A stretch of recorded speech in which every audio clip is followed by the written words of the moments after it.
মাত্র 48 ঘন্টায় সংখ্যাটা শূন্যে নামিয়ে দিয়েছি। ওমান উপসাগরে ইরানের নৌসেনার 11টি জাহাজ ধ্বংসের দাবি মার্কিন সেনার। 48 ঘন্টায় ইরানের 11 জাহাজ ধ্বংসের দাবি, সেন্টকমের কড়া হুঁশিয়ারি। ওমান উপসাগরে আমেরিকার পাল্টা আঘাত, ইরানের দাদাগিরি শেষ দাবি। ভিডিও প্রকাশ করে বড় দাবি সেন্টকমের, উপসাগরে নৌ অভিযান তীব্র। খামেনেইকে টার্গেটের পর সমুদ্রে আগুন, ইরানকে মোক্ষম জবাব। উপসাগরে যুদ্ধের দামামা, 11 রণতরী গুঁড়িয়ে দেওয়ার দাবি আমেরিকার। ট্রাম্পের স্পষ্ট বার্তা, ইরানের পরমাণু কর্মসূচি প্রধান টার্গেট। 4-5 সপ্তাহ চলতে পারে সংঘাত, হোয়াইট হাউসের ইঙ্গিত। ওমান উপসাগরে আধিপত্যের লড়াই, উত্তেজনায় বিশ্ববাজার। অনেক সতর্ক করেছি, সেন্টকমের হুঁশিয়ারিতে নতুন মোড় সংঘাতে। সমুদ্রে মার্কিন ঝড়, ইরানের নৌবহরে বড় ক্ষতির দাবি। দেখুন, ওমান উপসাগরে বড়সড় সামরিক অভিযানের দাবি করেছে মার্কিন সেন্ট্রাল কমান্ড বা ইউনাইটেড স্টেটস সেন্ট্রাল কমান্ড। তাদের বক্তব্য, মাত্র 48 ঘন্টার মধ্যে ইরানের 11টি নৌযান ধ্বংস করা হয়েছে এবং ওই অঞ্চলে তেহরানের আধিপত্য কার্যত শূন্যে নামিয়ে আনা হয়েছে।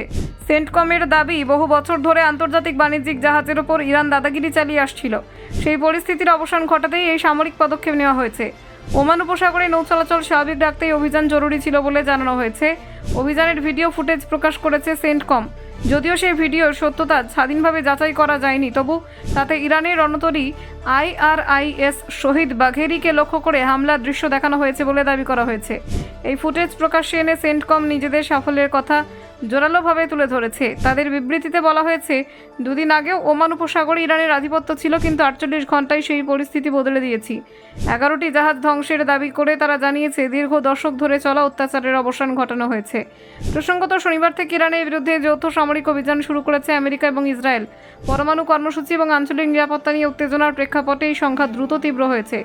ইরানের সর্বোচ্চ নেতা আলী খামেনেইয়ের ঠিকানায় হামলার পর একটি বার্তায় সেন্টকম জানিয়েছিল, ইরানকে বহুবার সতর্ক করা হয়েছে, এখন আমরা শুধু নির্দেশ পালন করছি। এই মন্তব্যে সংঘাতের গভীরতা স্পষ্ট হয়েছে। সেন্টকম আরও জানায়, আমেরিকার নাগরিকদের নিরাপত্তা হুমকির মুখে পড়েছিল। সেই কারণে প্রেসিডেন্টের নির্দেশে কড়া পদক্ষেপ নেওয়া হয়েছে।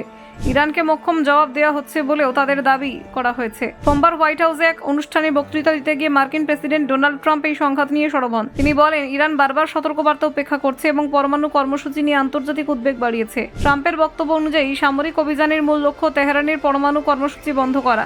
তিনি স্পষ্ট করে দেন, আমেরিকা কোনোভাবেই সীমান্তের বাইরে জঙ্গি গোষ্ঠীগুলিকে আর্থিক ও সামরিক সহযোগিতা মেনে নেবে না। এছাড়া তিনি ইঙ্গিত দেন, এই সংঘাত দ্রুত শেষ হওয়ার সম্ভাবনা কম। কমপক্ষে 4 থেকে 5 সপ্তাহ অভিযান চলতে পারে বলে সতর্কবার্তা দিয়েছেন তিনি। প্রয়োজনে আরও দীর্ঘ সময় ধরে সামরিক পদক্ষেপ জারি থাকবে বলে জানানো হয়েছে। ওমান উপসাগরে আন্তর্জাতিক বাণিজ্যের অন্যতম গুরুত্বপূর্ণ রুট। সেখানে সামরিক উত্তেজনা বাড়লে বৈশ্বিক জ্বালানি এবং বাণিজ্য বাজারে তার সরাসরি প্রভাব পড়তে পারে। ফলে এই অভিযানকে ঘিরে আন্তর্জাতিক মহলে উদ্বেগ তৈরি হয়েছে। ইরানের তরফে এখনও বিস্তারিত প্রতিক্রিয়া সামনে না এলেও পরিস্থিতি যে দ্রুত জটিল আকার নিচ্ছে তা স্পষ্ট। মধ্যপ্রাচ্যে দীর্ঘস্থায়ী সংঘাতের আশঙ্কা উড়িয়ে দেওয়া যাচ্ছে না। ওমান উপসাগরে এই সামরিক পদক্ষেপ পশ্চিম এশিয়ার রাজনীতিতে নতুন মোড় এনে দিয়েছে। Bureau report, Bangla digital TV.